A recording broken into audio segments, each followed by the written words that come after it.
बिहार राज्य निर्वाचन आयोग ने स्पेशल इंटेंसिव रिवीजन यानी एसआईआर प्रक्रिया के बाद अंतिम मतदाता सूची जारी कर दी है। इसको लेकर बिहार की नई मतदाता सूची, उसमें नाम चेक करने का तरीके के बारे में हम बात करेंगे। साथ ही हम बात करेंगे उत्तराखंड ट्रिपल एससी के पेपर लीक को लेकर। इसको लेकर फिर से सवाल उठे हैं। वहीं भारतीय वायुसेना के उप प्रमुख एयर मार्शल अवधेश कुमार भारती ने रक्षा निर्माण में आत्मनिर्भरता की रफ्तार पर चिंता जताई है। नमस्कार, मैं हूं आदित्य। इंडिया.com के स्पेशल शो इंडिया एट 9 में आपका स्वागत है। चलते हैं पहली बड़ी खबर पर। बिहार राज्य निर्वाचन आयोग ने स्पेशल इंटेंसिव रिवीजन यानी एसआईआर प्रक्रिया के बाद अंतिम मतदाता सूची जारी कर दी है। ये कदम इसलिए अहम है क्योंकि आने वाले चुनावों में पहले साफ सुथरी और अपडेटेड वोटर लिस्ट लोकतांत्रिक प्रक्रिया का सबसे बड़ा आधार होती है। नई सूची में उन लोगों के नाम काट दिए गए हैं जो अब पात्र नहीं थे, जैसे कि दूसरे राज्य में शिफ्ट हो चुके लोग या फिर जिनकी मृत्यु हो चुकी है। वहीं नई उम्र पूरी कर चुके युवाओं के नाम जोड़े गए हैं। अगर आप बिहार से हैं और इस समय आपके लिए सबसे ज्यादा जरूरी ये हो जाती है कि आप अपनी स्थिति की भी जांच कर लें। आयोग ने इसके लिए ऑनलाइन सुविधा भी दी है।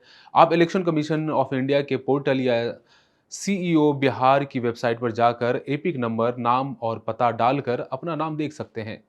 अगर किसी कारण से आपका नाम सूची में नहीं है तो निराश होने की बिल्कुल जरूरत नहीं है। आप फॉर्म 7 भरकर या ऑनलाइन आवेदन के जरिए आपत्ति दर्ज कर सकते हैं। ये सुविधा हर नागरिक के लिए है ताकि कोई पात्र मतदाता अपने अधिकार से वंचित न रहे। जानकारों का कहना है कि मतदाता सूची में पारदर्शिता बढ़ाने के लिए न सिर्फ मतदान प्रतिशत में सुधार होगा, बल्कि चुनावी प्रक्रिया पर लोगों का भरोसा भी मजबूत होगा। यही वजह है कि बिहार में ये कदम बेहद अहम माना जा रहा है। चलते हैं अब दूसरी बड़ी खबर पर। उत्तराखंड में प्रतियोगी परीक्षाओं को लेकर काफी गंभीर सवाल उठे हैं।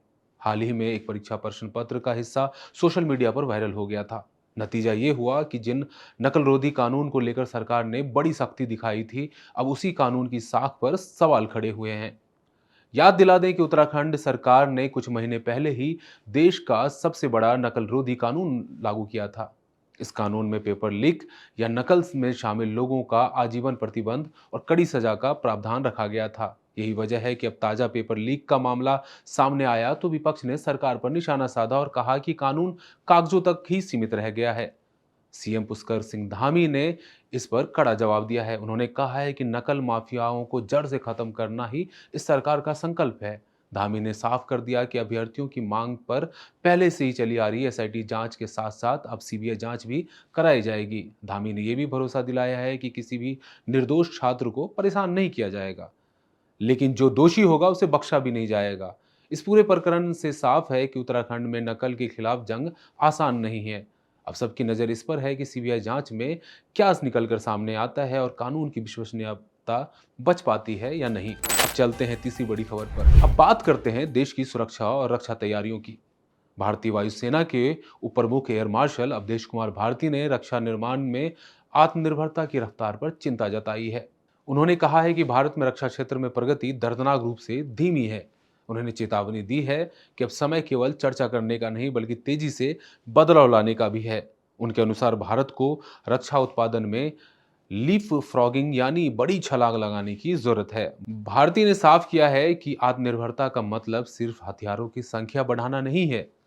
असली आत्मनिर्भरता तब होगी जब महत्वपूर्ण पुर्जों, तकनीकों और सिस्टम्स के में भी पूरी तरह से स्वदेशीकरण होगा। उन्होंने उदाहरण देकर कहा कि अगर हमारे मिसाइल सिस्टम या विमानों का कोई अहम हिस्सा विदेशों से आता है और संकट के समय उसकी आपूर्ति रुक जाती है, तो हमारी तैयारी कमजोर मानी जाएगी। उन्होंने ये भी कहा कि भविष्य में युद्ध पारंपरिक नहीं होंगे।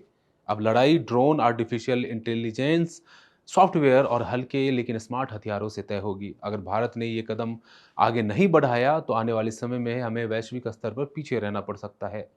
भारतीय सेना पिछले कुछ सालों में स्वदेशी उपकरणों को बढ़ावा दे रही है।